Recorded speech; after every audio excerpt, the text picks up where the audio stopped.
համեցեք։ Հայցերից փոխադարձ հրաժարվել լինելու է։ Ներեք չգիտեմ կկրկնվեմ թե չէ, պարոն վարչապետ, Բաքվից հայտարարությունը եղավ, ԱԳՆ-ն նաև արձագանքեց, բայց Բաքվի արտգործնախարարության հայտարարության մեջ նշվում էր, որ համաձայնեցվել է հիմա Հայաստանը, ես մոտավորապես եմ ասում, բայց իմաստային է, որ հիմա Հայաստանը պետք է արդեն սահմանադրությունը եւ ԵԱՀԿ Մինսկի խմբի լուծարման եւ սահմանադրության փոփոխության ուղղությամբ քայլեր անի։ Սա արդյոք նշանակում է, որ փաստաթուղթը ամեն դեպքում չի ստորագրվի, քանի դեռ այդ հարցերի պատասխանը Բաքուն չի ստացել։ Մենք ասել ենք, որ մենք պատրաստ ենք սկսել խորհրդակցությունները խաղաղության համաձայնագրի ստորագրման ժամկետների եւ տեղի շուրջ։ Ադրբեջանը ունի իր պատկերացումները, Ադրբեջանը ունի իր հարցերը, մեր գնահատականն այն է,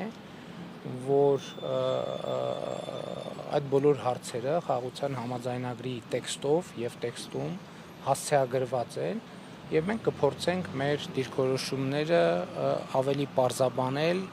խաղաղության համաձայնագրի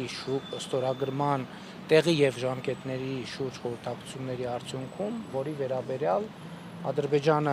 ես ճանապարհին էի ոնց որ Ադրբեջանի արտաքին գործերի նախարարությունը նույնպես այդ թեմայով հայտարարություն արել է։ Սահմանադրության փոփոխության հետ կապված որևէ քննարկում Բաքվի հետ հայկական կողմը ունի, որ ինչ որ ժամկետում Հայաստանը կանի այդ փոփոխությունը։ Ոչ, չունի այդ դրա հետ կապված քննարկում, որովհետև մենք տեսեք նախ